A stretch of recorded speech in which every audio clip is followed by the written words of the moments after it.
So one of the funniest things that I write about in the book happened right after I had my mastectomy, my surgery, and I was still bald from my chemotherapy.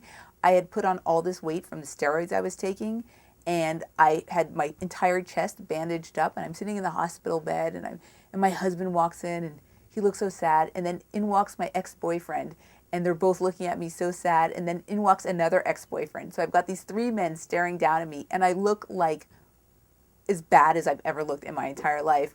And the two men, the two ex-boyfriends, are both looking at my husband like, "You poor thing, we win, we win." It was hilarious. Is that okay? That didn't come out so funny. When I tell a story I've already written, it just sounds phony.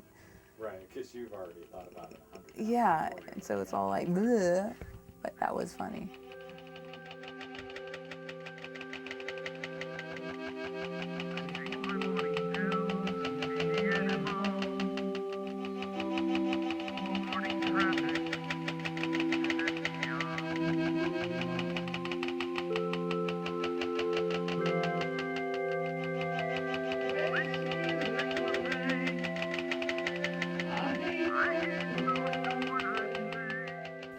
So I hope when people read my book that they realize, one, if they are cancer patients, that it's okay to laugh about this thing, that you don't have to take every second of it seriously. And I hope for the people that are dealing with the cancer patients that they see that it's okay to laugh about this thing and that everything doesn't have to be taken so seriously. I also hope that they know that their sense of humor is not gone. That's not part of what you lose with this disease, that it's all there and you can enjoy it.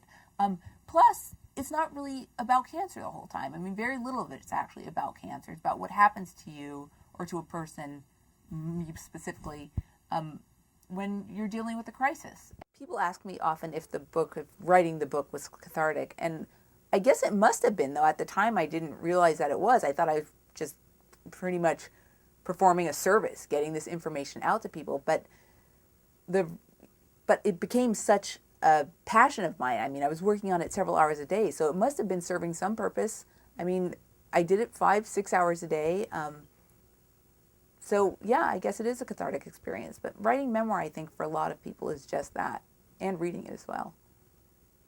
I mean, people thought, I thought I was going to have some great epiphany with this, like, life-altering experience that, this, suddenly you have to face death, but I realized that nothing changes unless you make it change, that no epiphany was coming. I wasn't going to evolve suddenly into a much more interesting person, that I still had to keep trying. I had to keep trying. I don't know. I don't know what I'm saying, Steve. That's not a good thing to say.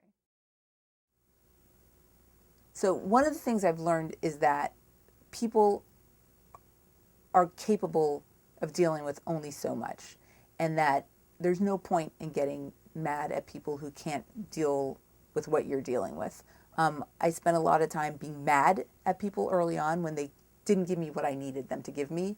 And then I finally realized that it wasn't because they didn't want to, it was because they were not able to do it. Like, they were not capable of doing it. And so it's taught me really to forgive people more than I ever used to. The purpose of the emails that inspired the book were twofold. One was to protect me from people's reactions. When you tell somebody you're sick, you've suddenly got to deal with, like, their drama, like, oh my God, and they're crying, they're upset, whatever. I mean, that is if they love you. And the other part was to protect them from me, because I couldn't take it seriously after weeks and weeks of alerting one person after the other. I would start laughing. I just couldn't get the tone right, and it would traumatize people. It would really traumatize people. So when I did the email, I could just type it up, send it out, not have to deal with people's initial reactions, which they have very little control over, and they could contact me at their leisure, like when they had a better grip on things. I did find a couple of times people actually got mad at me for telling them over an email that I was sick. They would call me up and yell at me, and I was like, are you really yelling at me because I didn't tell you I have cancer? This is really all about you. But in general, that as a solution, it works pretty well. people got time to pull themselves together before I had to deal with it. When I was first diagnosed with inflammatory breast cancer, I was given 18 months to live and only a 40% chance of living past 5 years. That was 8 years ago. And I think that the reason that I've done so well is because I've been able to laugh at it and not to take it very seriously. I mean, I take my treatment seriously, but I don't take it this kind of apocalyptic. If I were going to give advice to someone, I would tell them to stop acting like they're sick. I go to chemotherapy, I'm in the chemo ward, and people, they get out of their chairs and they're stumbling across to the bathroom, and I think, why are they walking like that? And they're talking with a voice that's strained, and I'm thinking, she was talking fine before they hooked her up. Why is she talking like that? And I think that people kind of play the part of the sick person, and if you play the part of the sick person, you feel like the sick person, and you become the sick person. The book began as an email that I wrote to my friends when I was diagnosed with breast cancer. Everybody kept calling me and asking for information, and I kept having to give them the same stories over and over and over again. And quite frankly, it got to be really boring. So my sister suggested that I write emails to everyone. And I wasn't getting the responses that I wanted from these emails. I was getting that, oh, this is so funny. This is so funny. You're so hilarious. Not, oh, how are you feeling? What are you doing? But write more emails because they make me laugh, which was a strange reaction when you tell people that you have cancer. But I really enjoyed writing them, and it was relaxing, and it was not depressing. When you get a diagnosis like that, you're often kind of overcome with emotion and pessimism, and seeing that you were making people laugh, not at you, but with you, and kind of the absurdities of cancer treatment, it made me feel good. It made it a more lighthearted experience. So I started writing every single day during radiation treatment. I had an appointment at 8:30 in the morning and one at 3 in the afternoon. My son, who was just one, was at daycare during that period. And so next door to the radiation clinic was a library. So after my first morning appointment, I would go over to the library, and I would write. I'd write for 5 hours straight, get lunch, write, and then go to my other appointment. And I'd have to bring my son into the clinic with me, and all the other people in there would just look at me with such pity as he would like run around, and I would chase him, and we were all so tired and all had cancer, and I was bald and he was wild. So anyway, I would go every day for 6 weeks. I wrote 5 or 6 hours a day. By the end of my radiation treatment, I had a full book. I was done. So after the book came out and I went on a book tour, I would go to these book readings. I'd go to bookstores and people's book clubs to talk to them, and they would just ask me question after question after question. And I got very, very comfortable talking about myself, to the point that with my own family at family dinners, I would sit there talking about myself until everyone had glazed over eyes, these looks on their faces like, she's still talking about herself. I just thought that everything was about me for a while. So when I was diagnosed, all of my friends came out to support me. They did fundraisers, they brought me food, they came to visit me, they brought me presents, and this was all under the assumption that I was going to die soon. And then I just never really died. I just kept getting better, and then I'd get sick for a minute, and then I'd get better, and then people would come and visit again, and then I'd get sick, and then I'd get better, and finally, I think people just got bored of my being sick, and people had patience with it for, I don't know, maybe a year as I was promoting the book.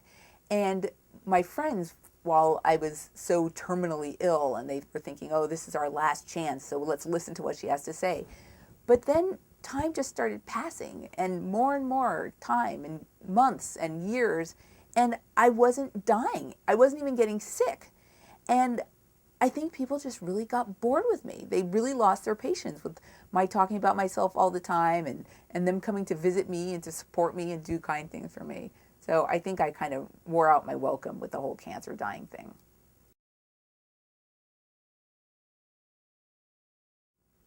The silver lining, the main silver lining for my book, well, there are two. One was that I had a story to tell when I went to a reunion, because I was not going to go to my college reunion the way things were before the book was published. So having a published book gave me a career, which made me able to hold my head up at my college reunion. And the other thing is, all of these people that were mad at me because I had done some horrible thing to them, and they were never going to speak to me again and never forgive me, heard that I was dead or I was about to be, and they all came out of the woodwork and forgave me. So I got a lot of my friends back because they thought I was going to die.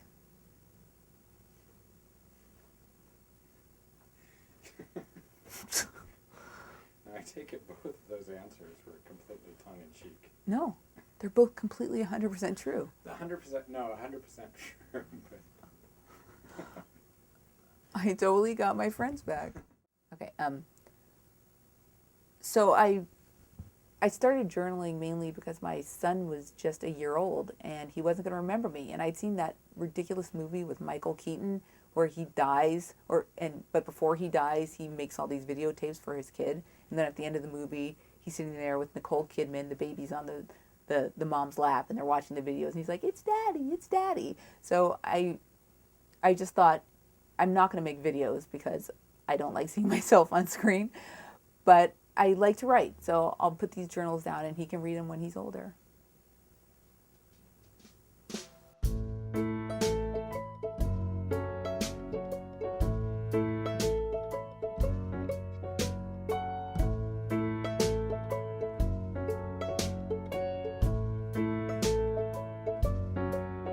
I'm a little bit sad because one day I won't see you in the crowd. Hey. But a part of me is glad because I know that you are off to find your way. Hey. And you loved me just the way I hoped you could. And I followed just the way you knew I would over the hill. Richmond, da da da da, to Richmond, da da da da da, to Richmond, da da da da, to Richmond, da da da da. It's the stones and bricks that we will miss when we are out there on our